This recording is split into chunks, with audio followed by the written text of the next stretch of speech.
Yes, how else can we, what else, my little friend, new little friend, yes. You look like a very nice person to me. You don't know me. No, not yet. Yeah. So, Yawar, what do you think of all these protests across the country against the government's pro-Western stance? What choice does this government, or any other government for that matter, have but to have a pro-Western stance? Why don't we start blowing some of the cobwebs out of our head on this? Protesting what? You think you got a choice here? You think we can do anything different other than we're doing?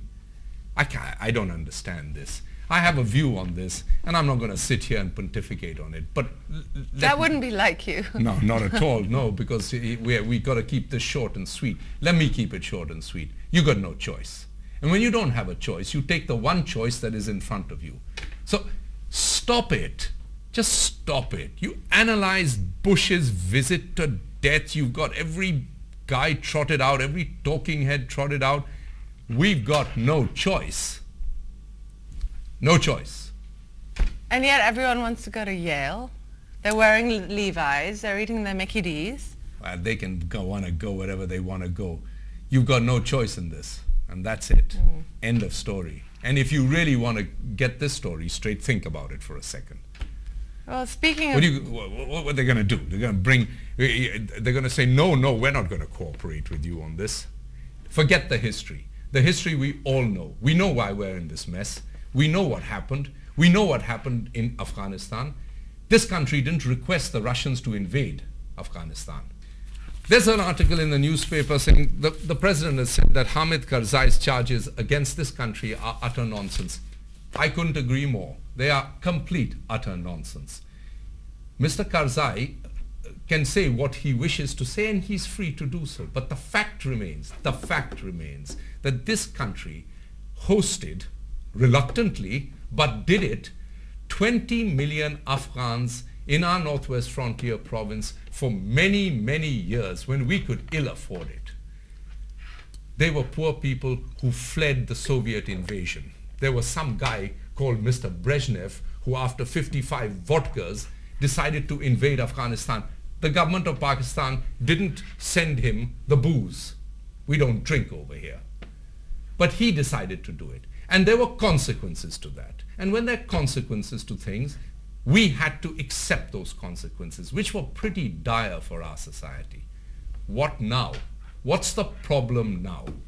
Did we invade you? The Russians invaded you. We didn't ask them to invade you. It caused us a lot of problems. Many more problems than actually you can possibly see.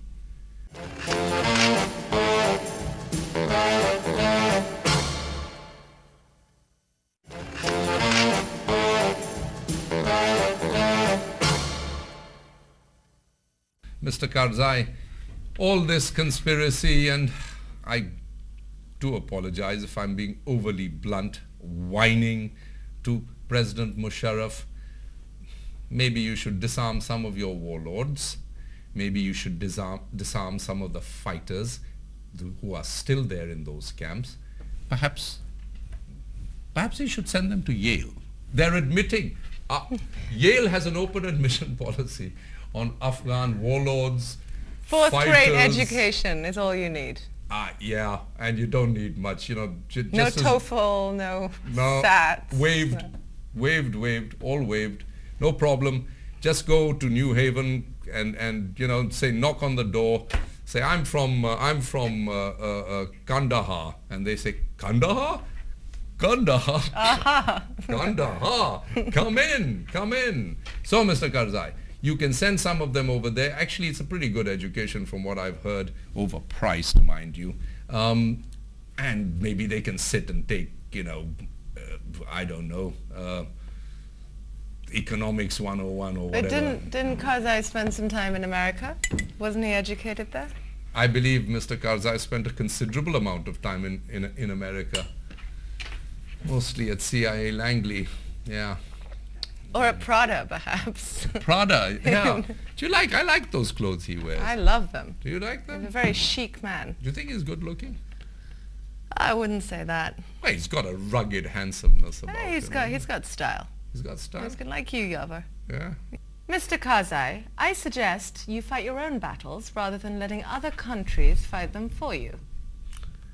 Out of the mouth of babes. I've had it with him too. Out of the mouth of babes. You're a feisty one, aren't you? Mm-hmm. Huh? Yeah.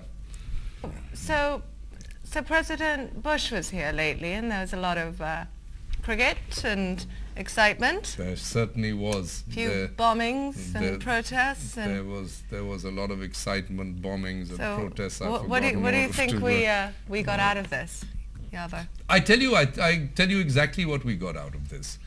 We got the restatement of the obvious. We are allies against the war against terror. What a surprise. There's a long way to come, Mr. President, to tell us that, but you are welcome with the suitcases, no problem. Money, bring the money.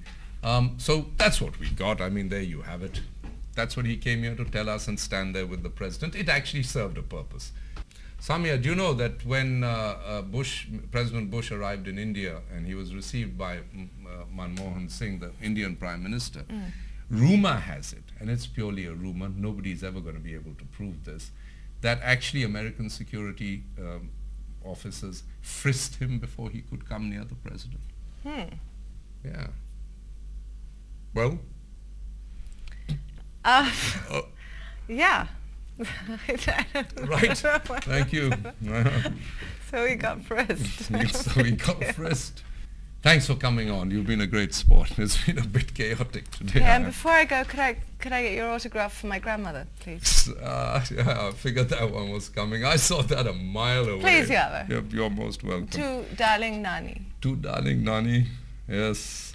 How old is she anyway? She might be. No.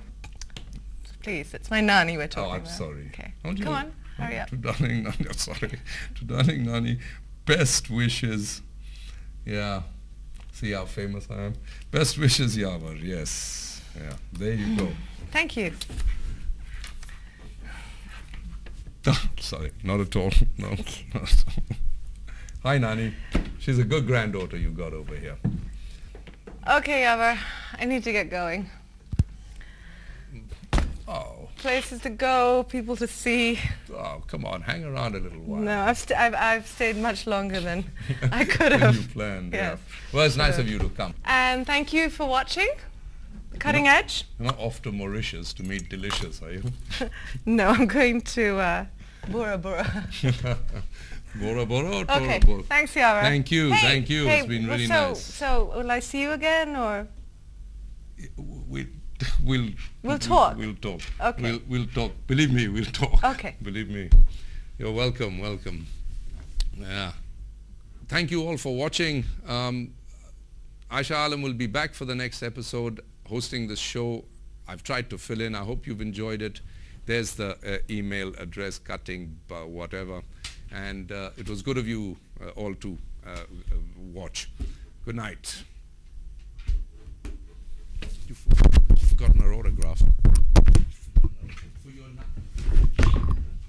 Muddy waters, different. Time we gave to one another for the way we were. Time we gave to one another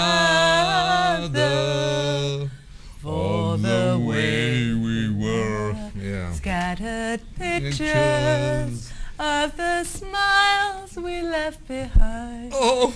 Smiles we gave to one another. Come back For the way we were. Could it be all so simple then? Then it was all so simple then. Do you remember the first show? Yeah.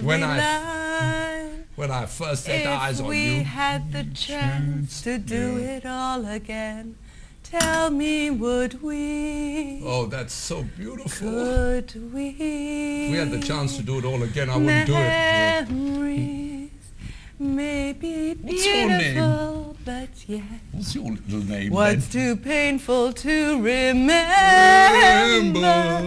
We simply choose to forget. But it's the laughter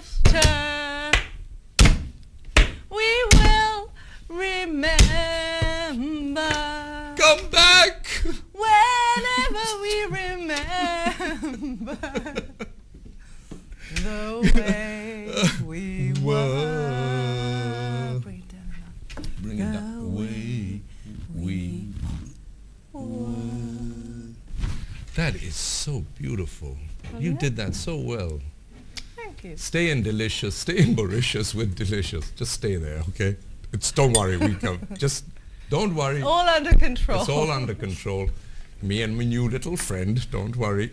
Take a longer break. You know. Take a nice long one. Yawar, do you have a Valium?